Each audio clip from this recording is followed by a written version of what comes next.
What's the difference between the column voice? I don't know.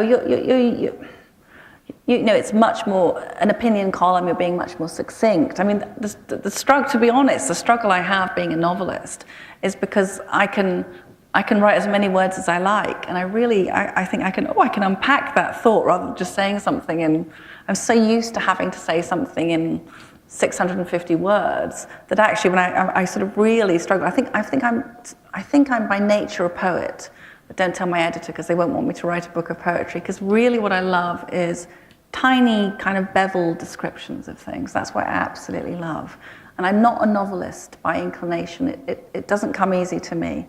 And I'm writing a musical of I Think I Love You, which I am enjoying doing because I love doing the dialogue. That's what I really love doing. You're writing it with your husband, yes. Well, I was saying to Joanna earlier, we're supposed to be collaborating on it, but so far the collaboration has been him shutting himself in his office and refusing to come out, and then saying, when I've got the structure worked out, he said, you can do some of the dialogue. I had envisaged us being like Noel Coward and Gertie Lawrence in kind of lovely flowing dressing gowns, drinking martinis and swapping bon mots, but no, it's kind of like, you wait outside. I'll do this.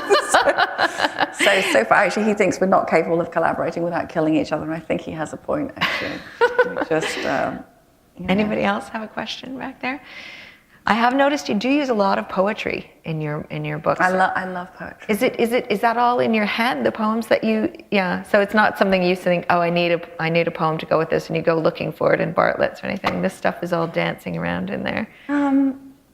I think poetry is, oh God, I would make every child in school learn a poem a week. I think it's a great resource of my life. I love poems, and I carry them around in my head. I guess I know lots off by heart.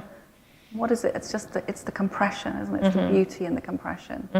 I felt with this book, it was like one of those paper flowers you put into water that just goes beautifully unfurling. That's what my favorite thing in words is, when you describe something and you think that's as close as I can get to it. That's that's the challenge. So it's a poetic challenge, really. I know lots of Emily Dickinson off by heart because I think she's just a big. What's I'm just trying to think what's in there. Oh yes, she. Sharon, when she's older, says to Petra, who's just got divorced, she says, "Are there any men in your life?" And she says, "Andrew Marvell."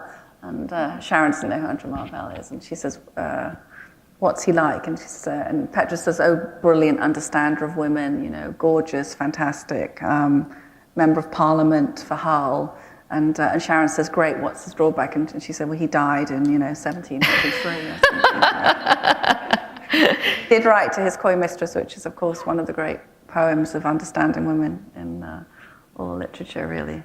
Yeah, I made Bill a bookie boy because I love bookie boys. I'm biased.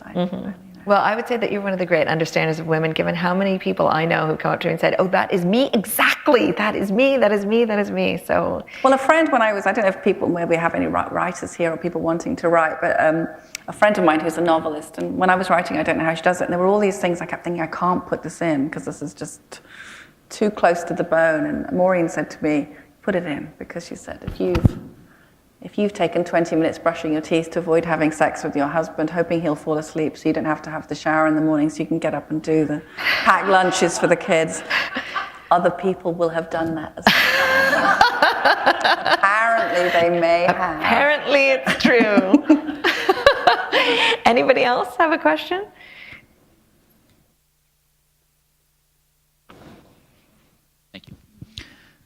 Now, Allison, when you mentioned that you and your husband intend to do a stage musical and entitle it I Think I Love You, immediately I thought to ask you this perhaps not trivial query. Would I be the first one to bring to your attention that in 1990, a female duo from the city called Stiletto Fetish did a, for lack of a better description, metal rap version of I Think I Love You, and they actually had the good fortune of meeting David Cassidy when he was here in the city. And they were actually photographed on either side of him. I knew nothing about this. Okay. Well, perhaps that version. Perhaps could be used. Yeah. It's not. There will, of course, be some Cassidy tracks, but we've got things like we've got a scene where there's a kind of Jets and Sharks standoff between Osmond fans and Cassidy fans.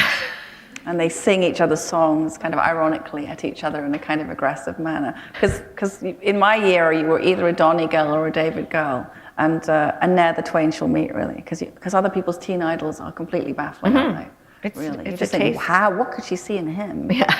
But of course, I think, Cassidy is perfect. But there's so many, I've got on my little iPod, I've got about 200 a long list of tracks potentially to use, because you need to get down to about 30 tracks. And there's so much great music from that era. It's just wonderful, really. It's incredible, everything from Simon and Garfunkel and the Carpenters, because there's a lot about music in the book, isn't there? Karen Carpenter and wonderful, wonderful people. So well, who you listened to defined who you are, and I think it still does, right? Like, are you this kind of person or that kind of person? Yeah.